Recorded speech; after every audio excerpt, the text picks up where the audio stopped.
There is a profound and deeply unsettling asymmetry woven into the fabric of the universe, and it has nothing to do with distance. It has nothing to do with the engineering challenges of building a faster rocket or the biological difficulty of surviving a long journey through cold space. The asymmetry I am describing is far more fundamental than any of those concerns. It is written into the mathematical laws that govern what physical reality is actually made of, and once you see it clearly, the silence of the cosmos stops feeling like a mystery and starts feeling like a logical inevitability. We receive light from galaxies that are billions of light years away. Ancient photons born in the first moments of stellar ignition cross the entire observable universe and arrive at our telescopes completely intact. They carry their frequency, their polarization, their energy. They are recognizable, they are coherent, and yet we have never received a single visitor from even the nearest star system, a mere 4 light years away. That gap in outcomes, light traveling billions of light years and arriving whole while complex physical matter cannot survive even a fraction of that journey, is not an accident. It is the universe enforcing one of its deepest rules. To understand that rule, we need to understand what matter and light actually are at the most fundamental level of description physics has discovered. Light, in the language of quantum field theory, is a photon. A single photon of visible light carries an extraordinarily small amount of physical information. It has a frequency, it has a polarization direction, it has a momentum vector. That is essentially the complete description of its internal state. If you were to write down everything a single photon is, everything that defines it as a unique physical object, you would fill only a handful of quantum bits, a few qubits. The universe can move those few qubits across cosmic distances because the cost of transmitting a small, simple data packet through the noisy cosmic network is manageable. The universe can afford to keep that tiny signal coherent. The laws of physics permit a lone photon to travel for 13 billion years and arrive at a detector as precisely the same photon that left its source. The data packet is so small that the noise of the cosmos simply cannot corrupt all of it before it arrives. Now consider something incomparably more complex. Consider a biological organism. Consider a single human cell, not a whole body, not a brain, just one microscopic cell. A single human cell contains roughly 3 billion base pairs of DNA. Each base pair is a chemical structure encoding a specific genetic instruction. The information content of a single cell, purely at the level of its genetic code, is already somewhere in the range of several gigabytes of classical data. But the cell is not just its DNA sequence.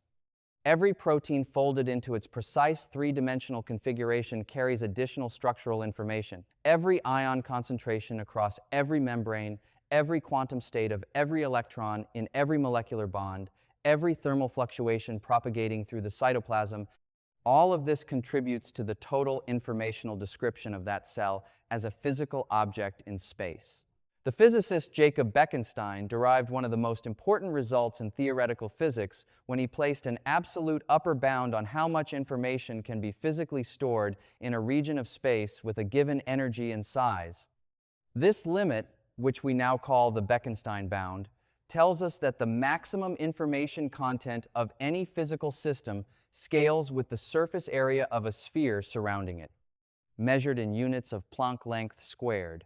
When you apply this bound to a living human being, you arrive at a number that dwarfs ordinary comprehension.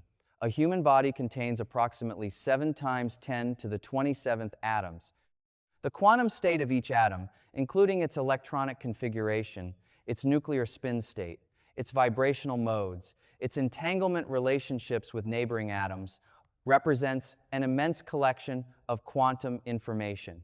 The full quantum description of a single human body is a data packet of staggering size, orders of magnitude larger than the estimated number of atoms in the observable universe expressed in classical bits.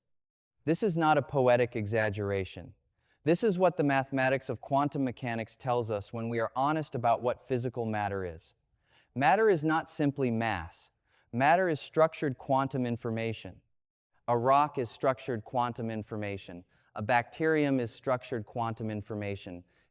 A human being with memories and biochemistry and a functioning nervous system is structured quantum information at a level of complexity that strains our ability to even write down the number. And here is where the physics becomes unforgiving. The universe through which this enormous data packet must travel is not empty.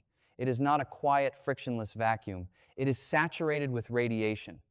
The cosmic microwave background, that ancient remnant of the hot early universe, fills all of space with approximately 400 photons per cubic centimeter. At a temperature of 2.7 Kelvin, these photons are cold and individually weak, but they are everywhere in every cubic centimeter of the space between the stars, and they interact. When any of these background photons encounters a molecule in a traveling spacecraft, it carries away a tiny amount of information about the quantum state of that molecule. That exchange, that tiny, almost imperceptible interaction, is the mechanism physicists call quantum decoherence. Decoherence is the process by which a quantum system loses its precise internal coherence through uncontrolled interactions with its surrounding environment. In a quantum computer, engineers spend enormous effort shielding their qubits from environmental disturbances because even a single stray photon interacting with a qubit causes it to decohere. The qubit loses its delicate superposition state and collapses into a classical, degraded approximation of its original quantum configuration. The information is not destroyed in the sense of violating conservation laws. It disperses. It leaks out into the environment, spreading across an ever larger number of environmental degrees of freedom until it becomes practically irretrievable. From the perspective of the original system, that information is gone. Now project this process across interstellar distances and interstellar timescales. A spacecraft traveling at even a significant fraction of the speed of light would require thousands of years to reach the nearest stars in our galaxy. Throughout that entire journey, every atom and every molecule of that craft, and every atom and every cell of every organism aboard it, is being continuously bombarded by the cosmic microwave background, by stray charged particles streaming through the interstellar medium, by the occasional interaction with a diffuse gas atom, by vacuum fluctuations arising from the quantum nature of space itself. Each one of these interactions is an information exchange. Each one pulls a microscopic thread of quantum coherence out of the complex system and disperses it into the environment. For a simple object, a single atom traveling alone, these interactions are easily tolerated. The atom has very little internal quantum structure to corrupt. It rattles around in its ground state and arrives essentially unchanged. This is precisely why photons survive. A photon has even less structure than an atom. It is, in the language of information theory, a signal of minimal complexity. The cosmic noise floor is simply too low to erase a signal that's sparse. But a complex biological organism is the opposite of a minimal signal. It is a signal of maximal complexity. Every biochemical process in a living body, every enzymatic reaction, every electrochemical impulse crossing a synapse depends on the precise quantum mechanical configuration of its constituent molecules. When decoherence acts on a DNA strand, it does not simply scramble one base pair. It disrupts the precise electron density distributions that hold the double helix in its exact geometry. When enough of these disruptions accumulate, the molecule no longer folds correctly. The protein it encodes no longer functions. The cellular machinery breaks down. This is not radiation damage in the crude sense of ionizing particles punching holes in tissue. This is something more profound. This is the systematic loss of the structural information that makes the molecule what it is. The second law of thermodynamics, which tells us that entropy in an isolated system tends to increase, is ultimately a statement about information.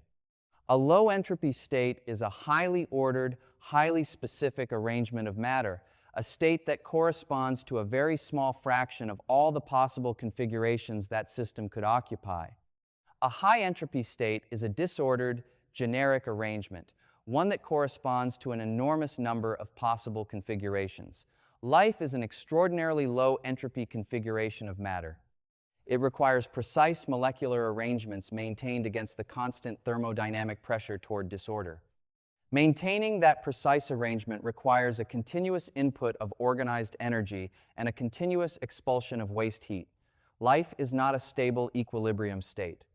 It is a dynamic process that actively pushes back against the thermodynamic tendency of matter to relax into more probable configurations. In a spacecraft crossing interstellar space, that fight against entropy must be sustained for thousands of years against a universe that is constantly, relentlessly nudging every atom toward more probable, less ordered arrangements. The cosmic microwave background provides a thermodynamic heat bath at 2.7 Kelvin. This is cold, but it is not zero. A heat bath at any temperature above absolute zero will continuously drive thermal fluctuations in any system it surrounds. Over a sufficiently long time, these fluctuations will explore the configuration space of the system, progressively eroding the precise ordered arrangements on which complex function depends. Consider an analogy to clarify the scale of this problem. Imagine you are trying to transmit a telephone conversation over an extremely long cable, thousands of kilometers long, using ancient copper wire technology.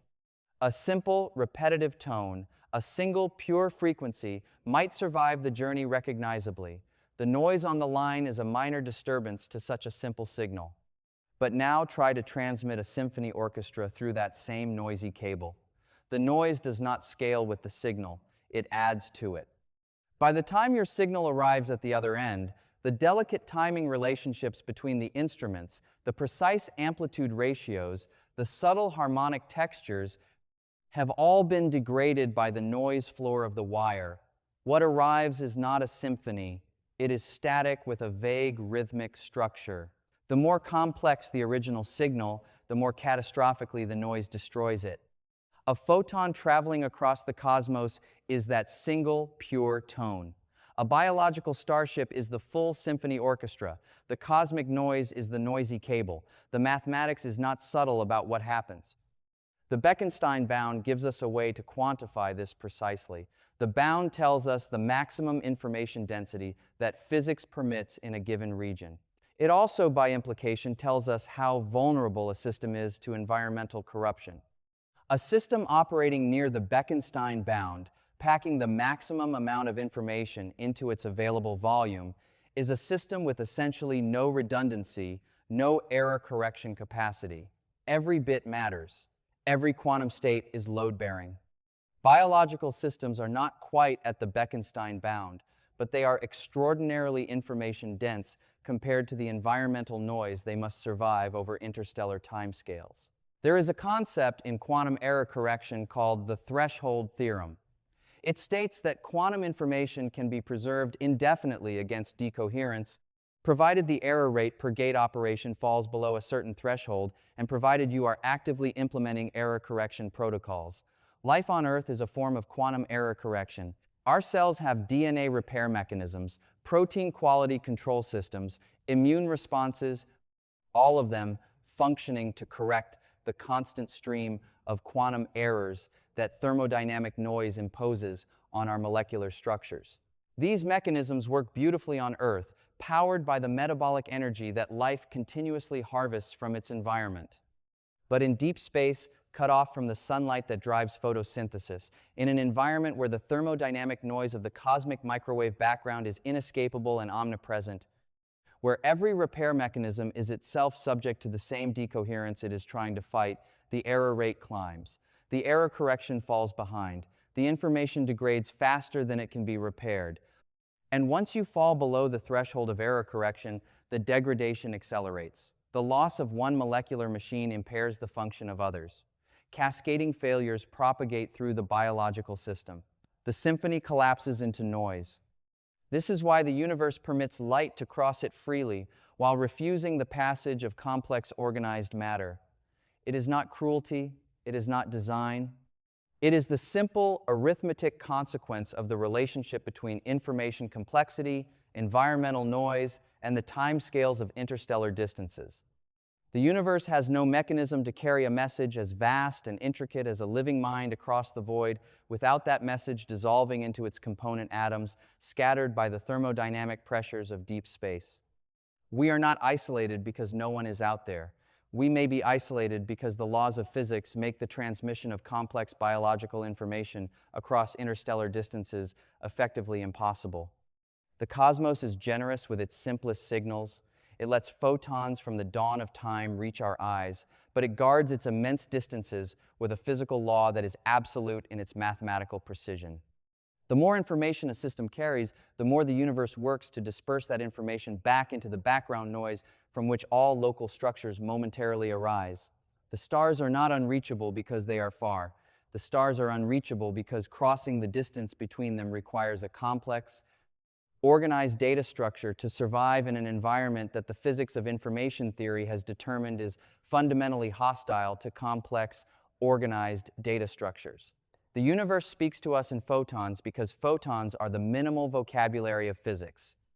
Everything more elaborate than that minimal vocabulary is slowly, mathematically, inevitably edited out by the noise of the cosmos before it can finish crossing the page.